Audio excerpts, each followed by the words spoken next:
Bismillahirrahmanirrahim. Assalamualaikum warahmatullahi wabarakatuh. Perkenalkan, nama saya Muhammad Yunus, NPM 1940302009 dari lokal A1. Nah, di sini saya akan membahas mengenai sebuah jurnal studi potensi pembangkit listrik tenaga hybrid Surya Bayu di Banda Aceh menggunakan metode jaringan syaraf tiruan. Latar belakang dalam saya mengambil dari jurnal ini adalah pertumbuhan ekonomi yang terus meningkat menyebabkan kondisi listrik di Indonesia semakin lama akan memerlukan listrik yang lebih besar untuk memenuhi permintaan konsumen. Dan untuk menghindari pemadaman bergilir, kedua tipe simulasi dilakukan dengan menggunakan metode jaringan syaraf tiruan (JST). Metode simulasi ini akan dikembangkan dalam studi untuk menjadi acuan perencanaan pembangunan pembangkit listrik tenaga hybrid Surya Bayu di Banda Aceh. Pada penelitian ini akan dihasilkan data potensi pembangunan pembangkit listrik tenaga hybrid di Banda Aceh. Untuk potensi surya di Banda Aceh adalah berpotensi baik, sedangkan energi angin di Banda Aceh juga berpotensi, namun masih kurang karena kecepatan angin rata-rata di Banda Aceh terbilang masih rendah. Tujuan penelitiannya, energi listrik ini merupakan energi yang paling dibutuhkan oleh masyarakat saat ini. Tidak terbayangkan jika suatu hari listrik yang kita pakai itu tidak ada, pasti akan sangat merepotkan. Oleh karena itu, manusia membutuhkan listrik untuk menjalankannya. Kebutuhan masyarakat akan listrik sangat besar saat ini. Nah, kebutuhan yang besar ini sering terjadi pemadaman listrik karena tidak mempunyai pembangkit listrik yang ada dalam mencukupi kebutuhan pemakaian listrik yang terus meningkat tiap harinya. Maka dari itu, banyak inovasi baru dalam pembangunan sebuah pembangkit listrik yang menggunakan energi terbarukan seperti angin dan matahari.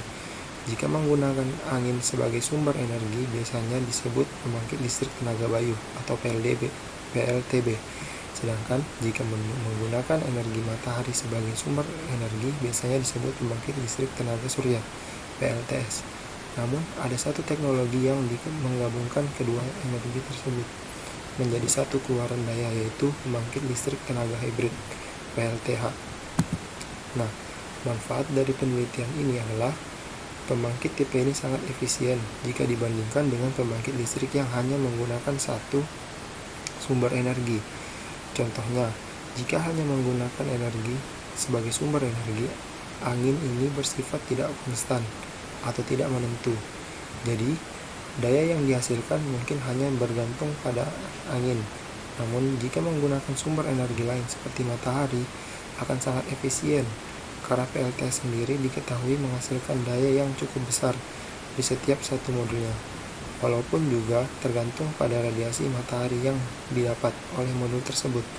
Dan juga kekurangan dari PLTS ini adalah sistem ini tidak akan efektif apabila cuaca yang mendung atau malam hari. Jadi PLTB juga membantu PLTS yang kurang efektif pada hari itu. Digunakan metode jaringan syaraf tiruan karena untuk memudahkan memprediksi data-data yang diperlukan seperti data intensitas radiasi matahari dan kecepatan angin tanpa perlu mengukur langsung, cukup untuk memberikan masukan data yang dibutuhkan oleh jaringan syaraf. Selanjutnya, solusi yang ditawarkan. Wilayah pesisir pantai merupakan salah satu daerah yang berpotensi untuk dibangun PLTH Surya Bayu. Nah, karena kecepatan angin di daerah tersebut bisa dibilang sangat baik dan juga daerah tersebut tidak banyak pohon atau bangunan-bangunan yang menghalangi cahaya matahari. Jadi matahari yang didapat bisa maksimal, sehingga penelitian ini dapat menjadi potensi pembangunan pembangkit listrik tenaga hybrid di Banda Aceh. Nah, seperti ini dia modul rangkaian dari PLTH, yang dimana kita bisa melihat ada PLTB di bagian sebelah kiri atas sebelah sini dan PLTS di bagian sebelah kanan atas. Nah, dalam rangkaian ini kita bisa melihat charge wind controller atau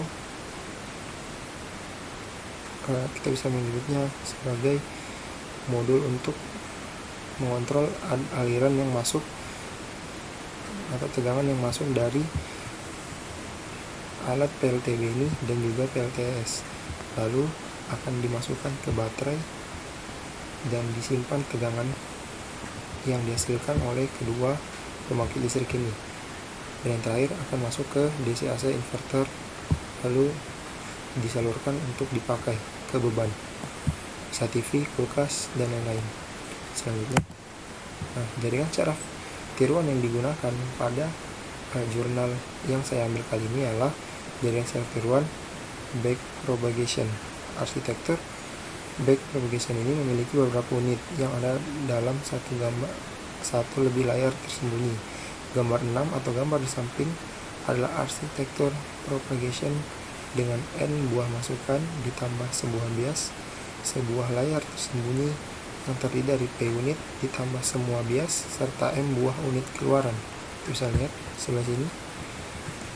Lalu selanjutnya, terdapat 3 fase dalam jaringan syaraf tiruan backpropagation ini. Fase pertama yaitu pada fase ini pola masukan dihitung maju mulai dari masukan hingga layar keluaran menggunakan fungsi aktivasi yang ditentukan. Lalu masuk fase kedua yaitu selisih antara keluaran jaringan dengan target yang diinginkan, merupakan error yang terjadi.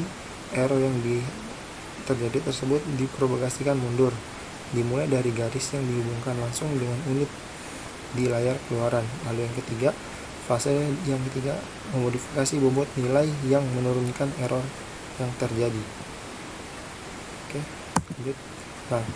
Untuk penggunaan JST ini terdapat 2 tadi yang sebelumnya saya jelaskan, yaitu pertama simulasi intensitas radiasi matahari. Pada simulasi ini alasan digunakannya suhu, kelembapan, dan indeks kecerahan langit sebagai input karena intensitas radiasi matahari ini sangat berkaitan dengan data-data. Karena ketika nilai suhu tinggi, maka intensitas radiasi matahari juga ikut tinggi. Sedangkan ketika kelembapan tinggi, maka intensitas radiasi matahari dalam keadaan rendah. Sedangkan untuk indeks kecerahan langit tentu akan sangat menentukan dari radiasi matahari yang dipancarkan. Seperti kita bisa melihat pada gambar di bawah ini, outputnya itu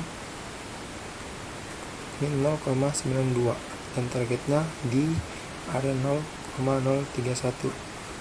Datanya seperti ini. Pada pelatihan JST yang digunakan ini, pelatihan dianggap selesai apabila hasil pelatihan dan target yang diinginkan sudah memiliki kolerasi yang tinggi, yaitu nilai R yang mendekati 1, sehingga pada gambar 7 di atas dapat dilihat besar regresi yang didapat 0,95 yang menandakan bahwa kecocokan antara input dan target sudah tinggi. Selanjutnya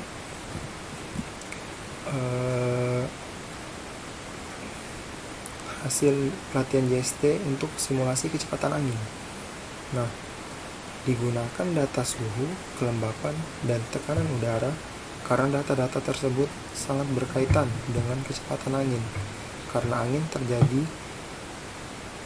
karena perbedaan tekanan udara, angin akan bergerak dari daerah yang bertekanan maksimum ke daerah bertekanan minimum. Tekanan udara maksimum inilah yang merupakan daerah yang suhunya dingin, sedangkan tekanan udara minimum adalah daerah yang suhunya panas. Jadi kesimpulan udara akan bergerak dari daerah yang suhunya dingin ke daerah yang suhunya panas. Bisa melihat pada gambar di bawah ini, jaringan syaraf tiruan ini berfungsi untuk menentukan data yang diinginkan sesuai yang dijelaskan sebelumnya, bahwa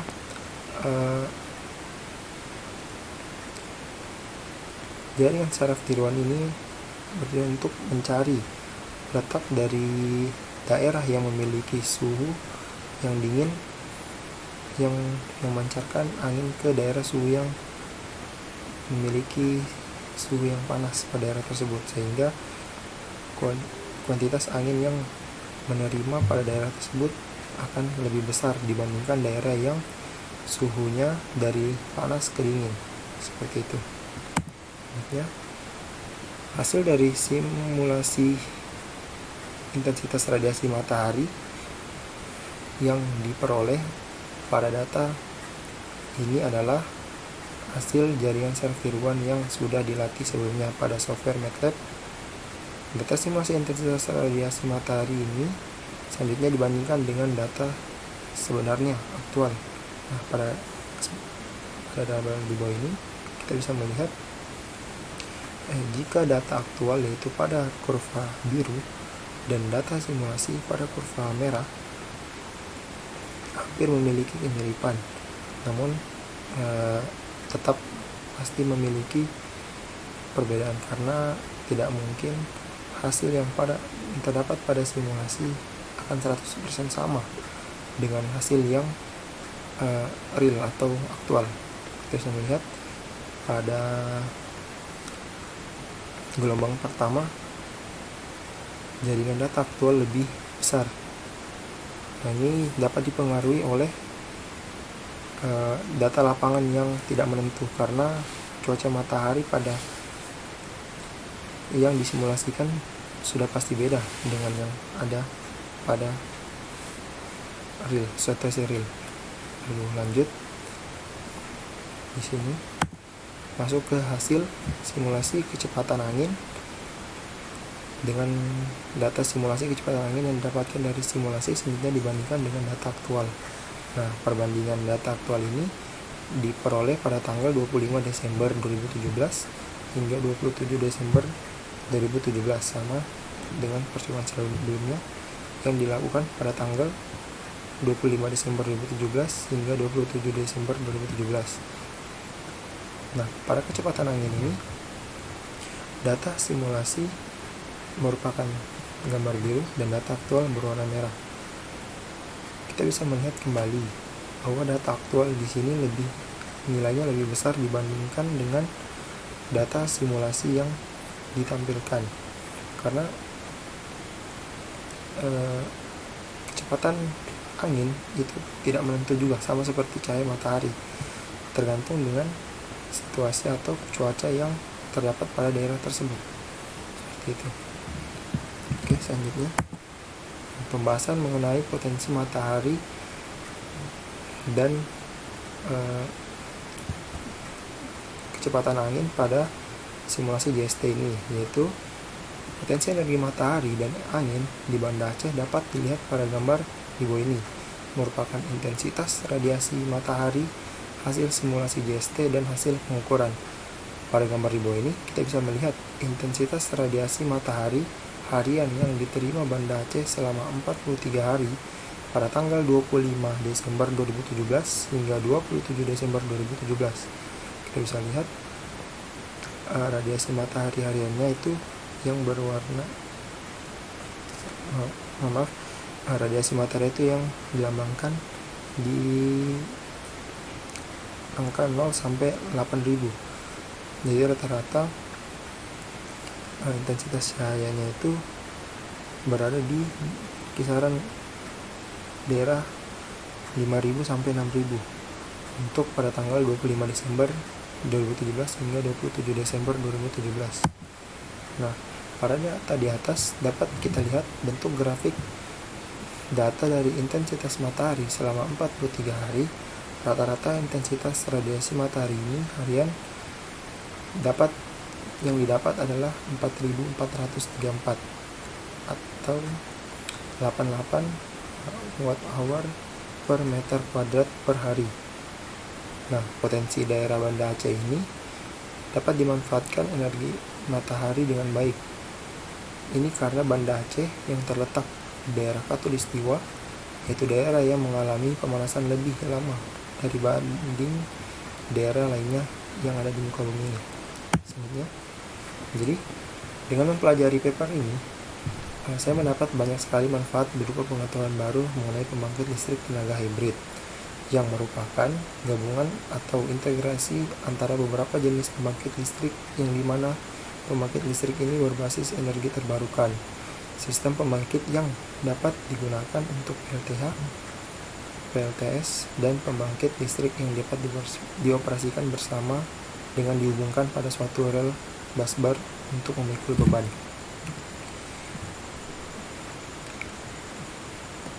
Oke, selanjutnya. Nah, hal yang dapat saya kembangkan dari paper yang saya baca ini adalah saya dapat menerapkan konsep yang sama di daerah yang memiliki keterbatasan listrik, seperti contohnya di daerah yang belum cukup listriknya, seperti di daerah perkampungan yang ada di Kalimantan, atau di daerah yang memiliki ladang usaha yang tidak terjangkau listrik sama sekali, yaitu daerah tambakan atau perkebunan yang memerlukan cahaya agar terhindarlah dari segala keburukan hewan buas maupun para oknum kriminal. Karena itu saya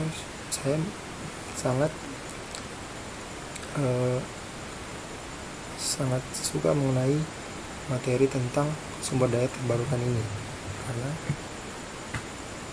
agar Indonesia itu kedepannya terlepas dari ketergantungan penggunaan bahan bakar fosil, yang saat ini Indonesia merupakan salah satu negara yang menggunakan bahan bakar fosil terbesar di dunia. Nah, dengan penggunaan sumber daya terbarukan ini seperti sel surya dan tenaga bayu tadi, kedepannya Indonesia bisa mengurangi keterbatasan, mengurangi penggunaan bahan bakar fosil ini, karena dilihat dari letak geografis Indonesia yang saat ini, Indonesia ini melewati garis khatulistiwa yang sangat diunggulkan dalam bidang iklimnya, yaitu panas, sehingga sel surya sangat cocok digunakan di daerah yang beriklim tropis. Oke, selanjutnya. Nah, kesimpulan yang saya dapat dari jurnal kali ini ialah berdasarkan hasil penelitian jaringan syaraf tiruan yang digunakan bekerja dengan baik. Data hasil simulasi mampu untuk mengikuti bentuk dari data sebenarnya. Namun, dengan catatan data dari hasil aktual dan simulasi pada MATLAB tadi tidak sepenuhnya akurat atau memiliki perbandingan, namun perbandingan tersebut tidak terlalu jauh dan mampu mengejar istilahnya antara simulasi dan aktual itu hampir mirip, hanya memiliki sedikit perbedaan. Lalu kesimpulan yang kedua, potensi pembangunan PLTH ini di Banda Aceh bisa dilihat dari bagaimana potensi energi matahari dan energi angin pada daerah tersebut. Namun tidak menutup kemungkinan daerah-daerah lain juga memiliki potensi yang sama dengan daerah Aceh ini, yaitu energi matahari dan energi angin dapat dimanfaatkan. Lalu kesimpulan yang ketiga, berdasarkan hasil penelitian potensi daerah Banda Aceh, baik untuk memanfaatkan energi matahari tersebut setiap hari selama 43 hari. Rata-rata Banda Aceh menerima intensitas radiasi matahari sebesar 4,4 kWh per meter kuadrat per hari. Jadi intensitasnya sangat besar dibandingkan dengan daerah lainnya. Namun daerah lainnya juga bisa menggunakan energi tersebut. Lalu kesimpulan yang terakhir ialah kedepannya untuk penggunaan metode sumber daya terbarukan ini dapat diimplementasikan ke seluruh wilayah yang ada di Indonesia, agar kedepannya ketergantungan Indonesia akan bahan bakar fosil dapat berkurang. Jadi mungkin pemerintah bisa menggunakan peraturan baru untuk mahasiswa, untuk masyarakat yang menggunakan bahan bakar terbarukan bisa mendapat reward atau hadiah, agar masyarakat tersebut bisa lebih tertarik menggunakan pembangkit listrik tenaga hybrid ini. Dan mungkin juga pemerintah dapat mensubsidikan anggaran untuk beli peralatan dalam pembangunan pembangkit listrik tenaga hybrid ini. Kayak yang kita tahu bahwa pembangkit energi listrik tenaga hybrid ini memiliki biaya yang tidak sedikit atau lebih mahal dibandingkan pembangkit listrik tenaga konvensional. Namun itu bukan alasan kedepannya Indonesia wajib menggunakan pembangkit listrik tenaga hybrid ini, atau pembangkit listrik sumber daya terbarukan yang didapat dari alam yang jumlahnya tidak terbatas. Oke, mungkin itu saja yang dapat saya sampaikan. Kurang lebihnya mohon dimaafkan. Wassalamualaikum warahmatullahi wabarakatuh.